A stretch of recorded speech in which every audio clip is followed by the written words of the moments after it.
know, if we all want to save the world, it'd be a lot easier if we could work together. Seems like there's a lot of people that don't like other people. Not always for even a good reason. See, my understanding is that race is a scientific classification. We are the human race. We divide ourselves by nature. It's part of our nature.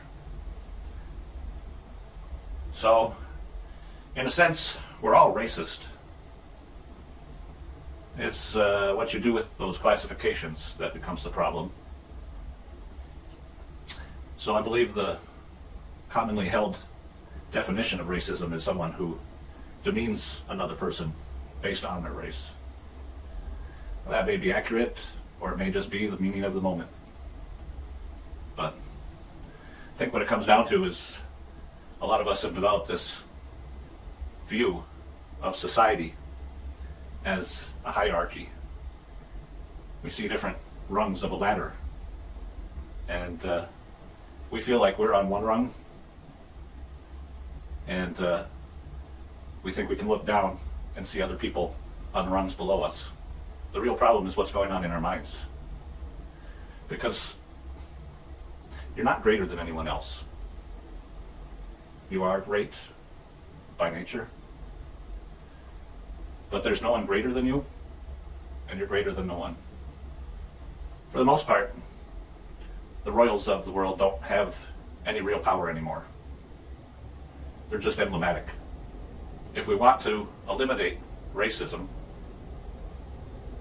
I think the easiest way would be to start from the top and work your way down.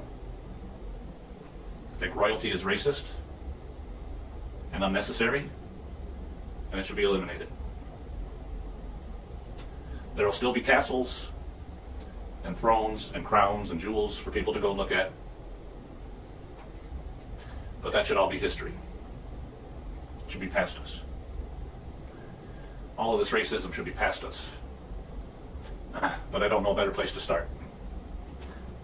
The United States got rid of their royalty, famously, so I can only speak to the other countries that still have royalty. It's not up to me, it's up to you, but that's the way I see it, and I don't see anybody else talking about it, so I thought I'd bring it up. Just because the U.S. doesn't have a king or a queen, it doesn't mean that we don't necessarily have people that we put on pedestals here. And it's maybe an individual issue. You know, we all look up to some individuals that we admire. Most people have a musician or an artist that they love, and they can't imagine ever being the equal to that person in their field. And that's okay, as long as you realize that those people are human also. And you're actually probably better at some things than they are, so we need to be careful when we put people on pedestals. It's kind of similar to this problem that we have in the U.S. Right, lately we've been having a great debate over the old statues and tributes to the Confederacy. It's an important part of U.S. history, but some people feel as though having statues dedicated to the Confederacy is in support of the ideals of the Confederacy, which included the continuity of slavery. And therefore, those items have a racist heritage. And, well, rightly so, there's a lot of people that don't want to necessarily see those every day of their lives. But it's a problem like many others where the solutions that we generate are often just yes or no questions. I believe that most every issue has more than a yes or no answer to it. My solution to the whole issue of Confederate memorials would be to collect them together and make a museum. Someplace that can be used for education. There's some fine works of art amongst these, and it seems a shame to destroy them. It's just like all these people that want to ban books, burn books. I think that's ridiculous. We need to be informed of the books we're going to read. We should have the opportunity to know that a book may have information or views in it that we don't want to know. And then we can make the informed decision to not read that book. But the idea that any person is going to decide what someone else can look at, read, think about, well, that's a road I don't think anybody really wants to go down, unless they're in control. But how would you like to go down somebody else's road that they were in control of? Not as much of a fun ride at that point, huh?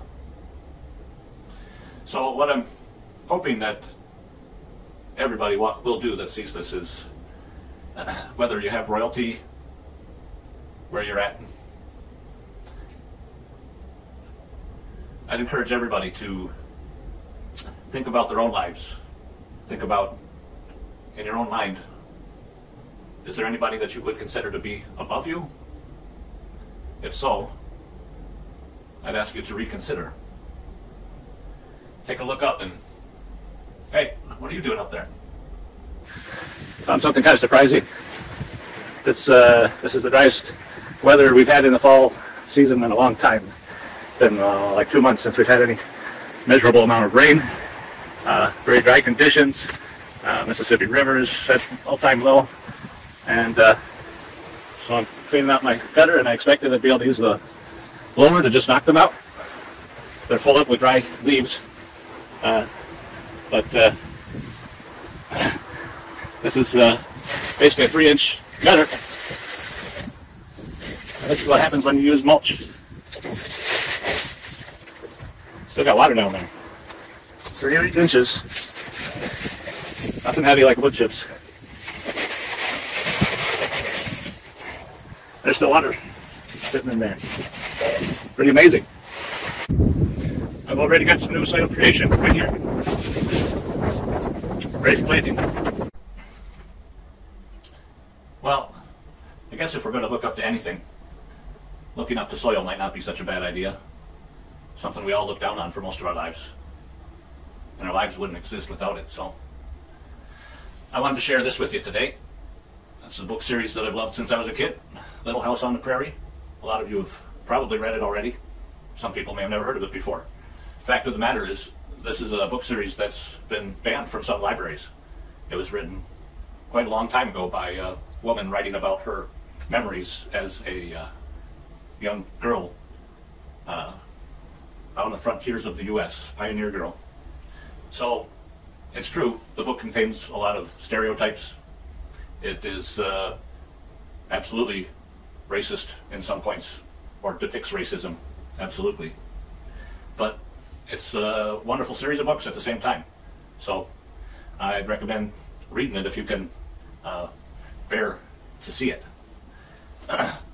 This is not the first book in the series here, but it's got a piece that I find just hilarious. It's the Ingalls family, and they've been traveling for a while on the prairie.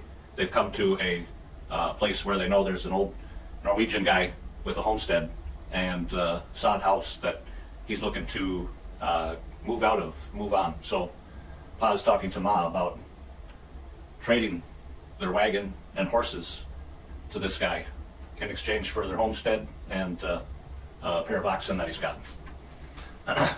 So Pa says, Norwegians are clean people. It'll be snug for winter, and that's not far away. Yes, it'll be nice to be settled before snow flies, Ma agreed. And so they settled on the banks of Plum Creek for some time. Great series of books, racist books. I guess the thing is, it comes down to this. We're all racist. And can't we just be nice to each other? Thanks for stopping by. Check these out.